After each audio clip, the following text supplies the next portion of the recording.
Halo guys, semuanya gimana? Apa kabarnya? Sehat semua kan? Alhamdulillah. Nah, balik lagi nih sama gue Atar Penggawana. Gue kali ini bakal menjelaskan tentang prosesor Intel, terutama pada generasi pertama hingga generasi ke-11. Nah, langsung aja ya. Intel Corporation adalah sebuah perusahaan multinasional yang berpusat di Amerika Serikat dan terkenal dengan rancangan dan produksi mikroprosesor dan mengkhususkan dalam sirkuit terpadu. Intel juga membuat kartu jaringan, chipset, motherboard, komponen, dan alat-alat lainnya.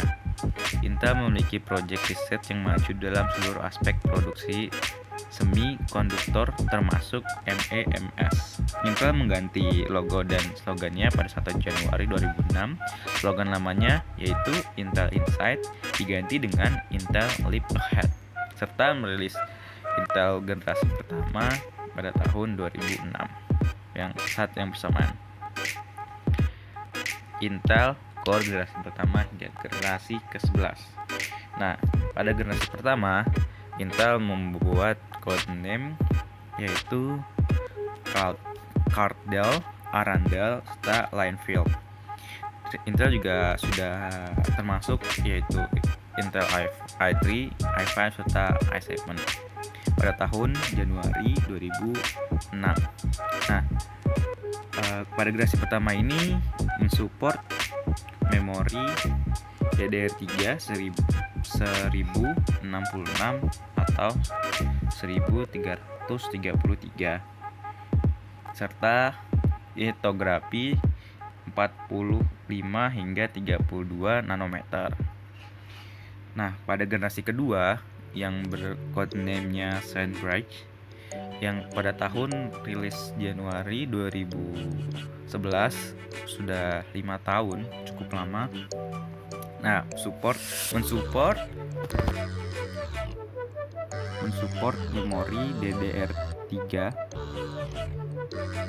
1066 atau 1333, hampir sama dengan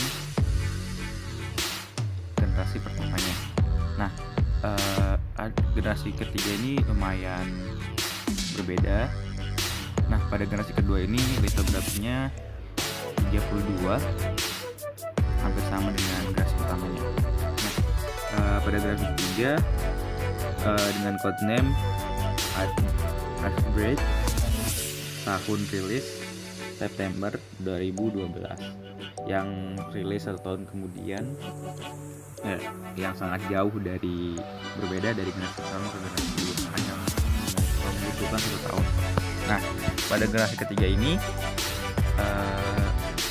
Intel memiliki litografi 22 nanometer serta support DDR3 1333 atau 1600. Nah, lanjut ke generasi keempat, yaitu dengan codename Haswell dengan rilis tahun 2013.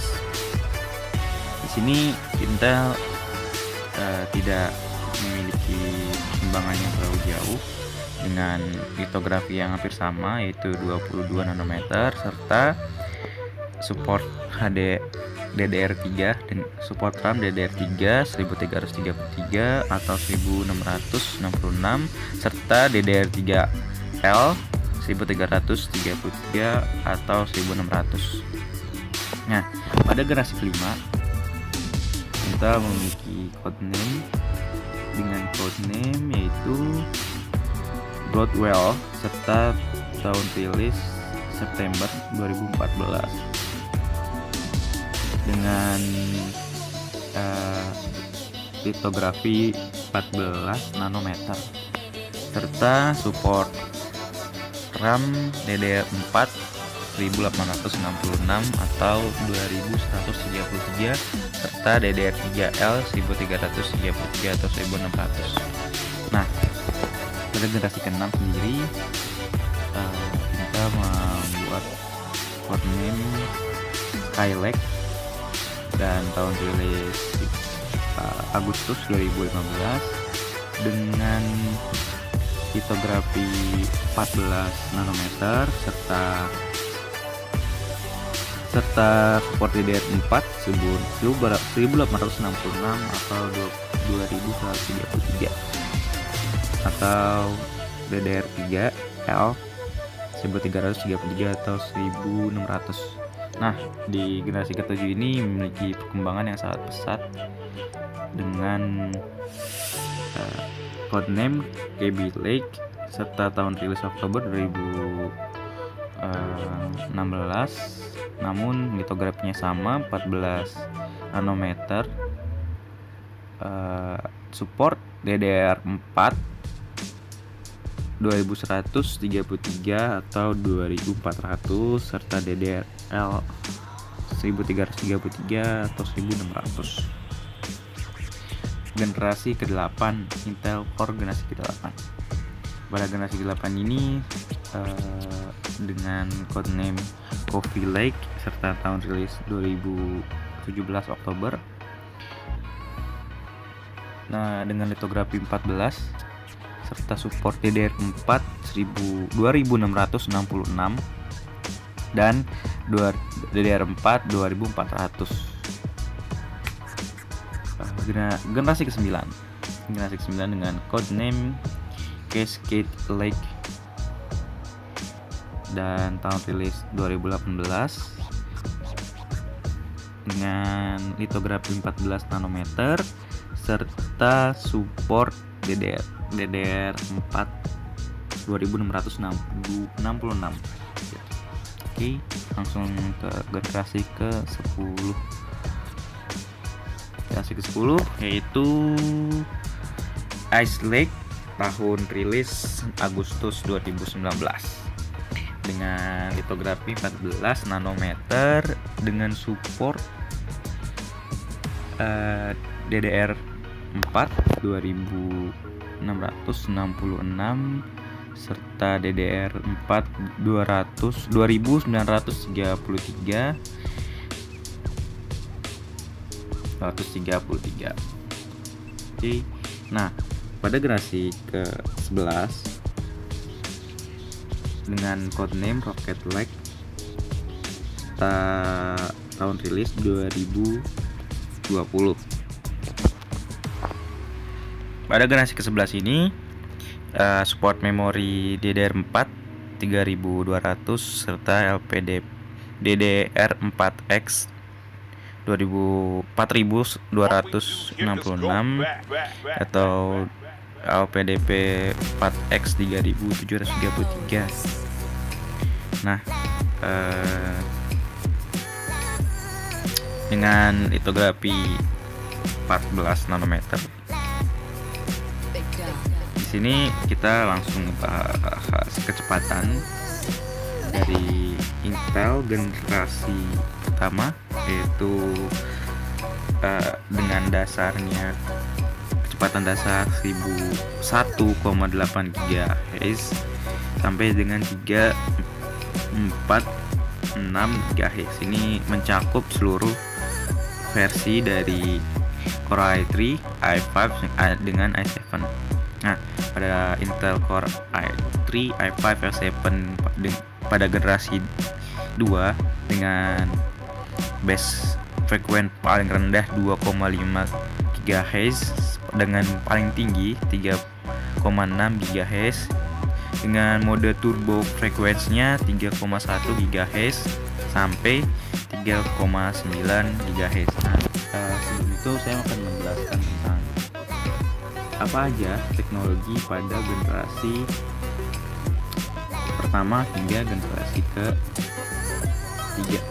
Generasi pertama itu memiliki hyperthreading teknologi, virtuality teknologi, dan ASA New Instructions serta Intel Turbo teknologi. Namun Intel Turbo teknologi tidak dimiliki pada Intel generasi pertama. Nah, langsung aja ke generasi ketiga dengan frekuensi terendah 2,3 GHz dan paling tinggi atau 3,5 GHz pada base frekuensinya. Nah, pada turbo frekuensinya paling rendah 3,3 GHz serta paling tinggi 3,9 GHz. Pada generasi keempat, Intel i3, i5, i7 base frequency-nya pada terendah 1,9 GHz dan paling tinggi 3,8 GHz. Dan pada mode turbo frekuensinya paling rendah 3 GHz dan paling tinggi 4,4 GHz. Nah, pada generasi keempat ini sampai ke generasi ke 11, pada generasi sampai generasi ke-11, Intel memiliki teknologi hyper threading, teknologi Intel ASNU Construction, Intel Virtualization teknologi atau VTX. Nah, dan juga memiliki Intel Turbo Boost teknologi 2.0 serta Intel Turbo Boost Max teknologi 3.0.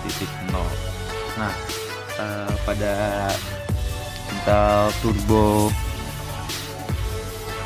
Boost Max teknologi 3.0 ini hanya dimiliki dari generasi ke-7 hingga generasi ke-11 atau yang terbaru. Dari 7 ke bawah tidak memiliki Intel Turbo Boost Max teknologi. Nah, pada generasi keempat, generasi kelima, base frequency yang dimiliki yang terendah itu 2,8 GHz serta paling tinggi 3,3 GHz, dan pada mode turbonya frekuensinya 3,3 GHz serta 4 GHz. Pada generasi ke-6, base frekuensi yang dimiliki terendah 2,2 dan paling tinggi 4,0 GHz. Nah, pada mode turbo memiliki kecepatan 2,8 GHz dan paling tinggi 4,2 GHz. Nah, pada generasi ke-7 yang sudah memiliki mode Turbo Boost Max teknologi pasti memiliki perbedaan yang cukup tinggi dari yang sebelumnya. Nah, dengan base frekuensinya 2,7 pada yang terendah dan paling tinggi 4,2 GHz, dan pada mode turbonya itu 3,3 paling rendah dan paling tinggi 4,5 GHz. Nah, pada generasi 8 ini cukup spesifik karena cukup baru dari tahun-tahun sebelumnya. Karena itu pada di sini kita bisa ngelihat kalau Intel Core i3 hanya mensupport DDR4 2400, sementara i5 DDR4 2666, bisa mensupport hingga DDR4 2400 dan i5 2666 serta 2000 Core i7 juga sama DDR4 2666.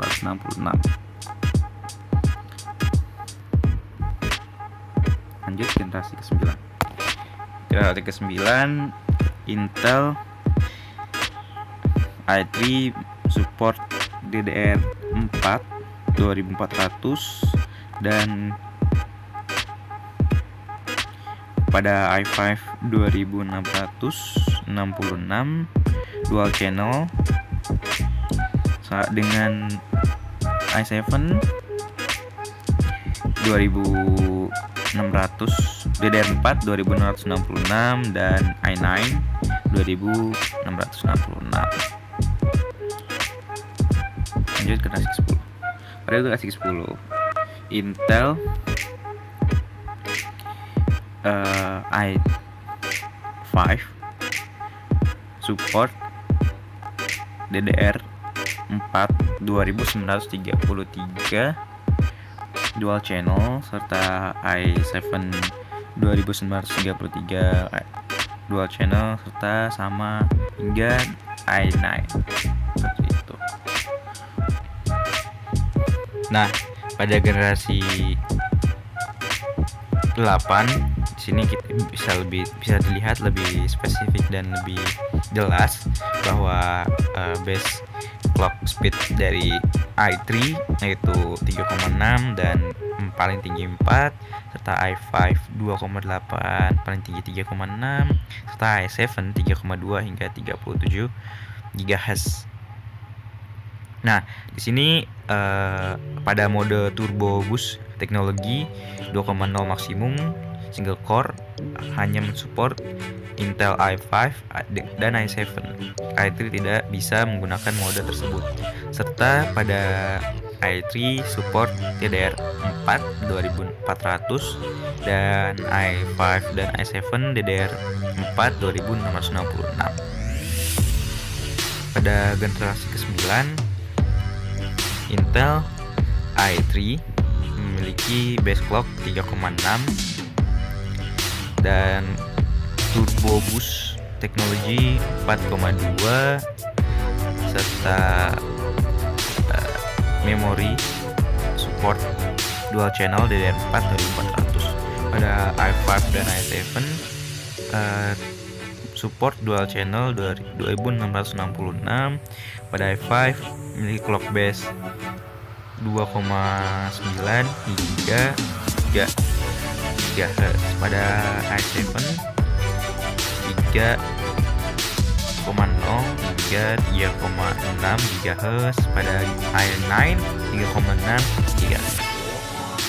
Serta di sini di generasi ke-9 dari i3 hingga i9 support Intel Turbo Boost teknologi dari 3.0 maksimum. Paling rendah itu i3 dengan paling rendah itu i5 dengan 4,1 GHz serta paling tinggi i9 5,0 GHz. Pada Intel generasi ke-10 sudah tidak muncul i3, yang paling rendah itu i5 dengan clock base 2,5 hingga 2,6. Pada i7 2,3 hingga 2,7 GHz serta i9 2,4 GHz.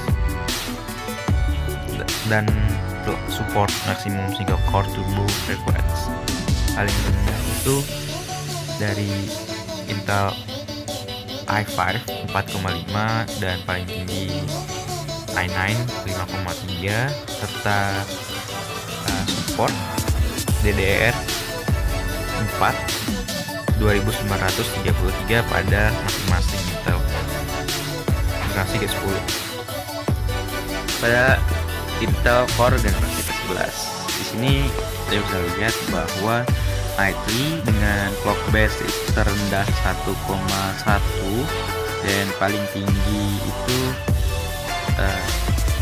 3,0 GHz, dan pada seri i5 paling rendah 1,1 dan paling tinggi 2,4 GHz. Nah, pada generasi ke i7 paling rendah itu 1,2 dan paling tinggi 4,8 GHz dengan maksimum turbo frekuensinya paling rendah itu dari i3 dengan 3,5 GHz dan paling tinggi pada i7 4,8 GHz.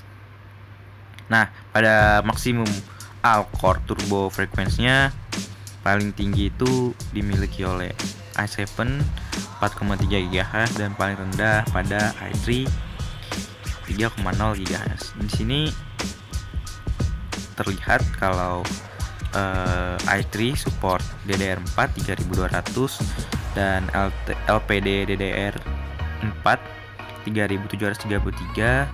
Pada i7 DDR4 3200 dan LTP DDR4 X 4266. Nah, di sini 7 hal yang berbeda di setiap generasi Intel. Yang pertama yaitu performa. Performa ini pasti salah satu alasan kita selalu mengupgrade prosesor kita ke generasi yang baru. Ya, walaupun peningkatan generasi prosesor tentu akan selalu memberikan performa yang lebih baik dibandingkan dengan generasi sebelumnya, walaupun peningkatan tersebut tidak terlalu jauh dari generasi sebelumnya. Efisiensi, yaitu yang kedua, efisiensi.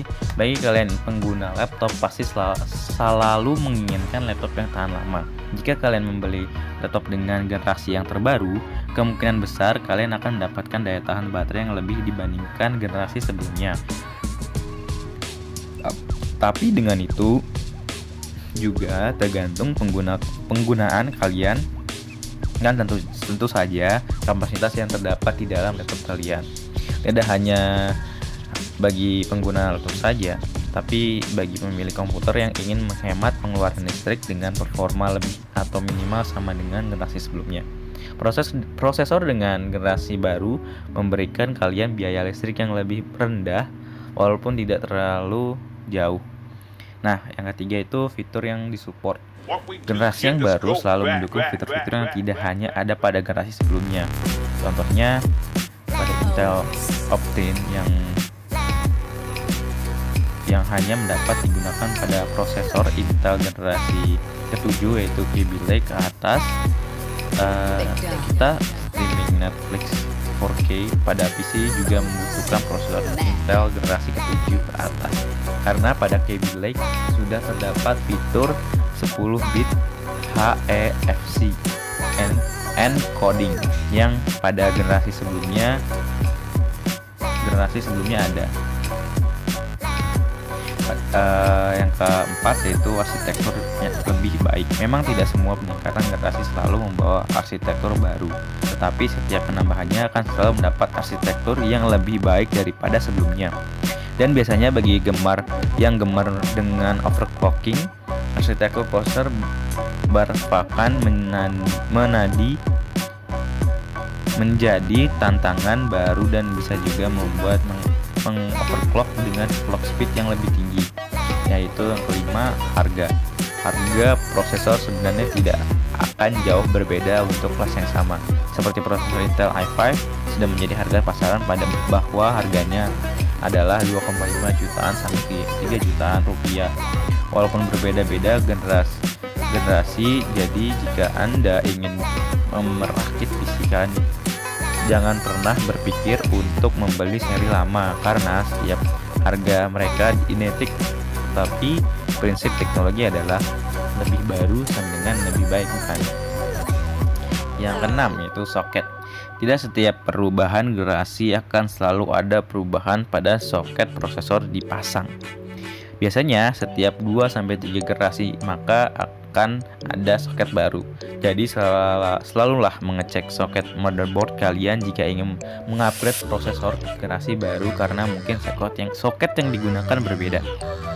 Yang terakhir yaitu chipset. Setiap generasi prosesor memiliki chipset yang berbeda. Walaupun berbeda-beda, mungkin dapat digunakan untuk satu sama lain. Walaupun bisa digunakan untuk Kaby Lake, fitur-fitur yang tertanam pada chipset Z270 yaitu Kaby Lake tetap tidak dapat ditemukan pada Z170. Ya, mungkin itu aja dari saya. Atas kurang dan lebihnya saya mohon maaf. Sekian dari saya. Wassalamualaikum warahmatullahi wabarakatuh.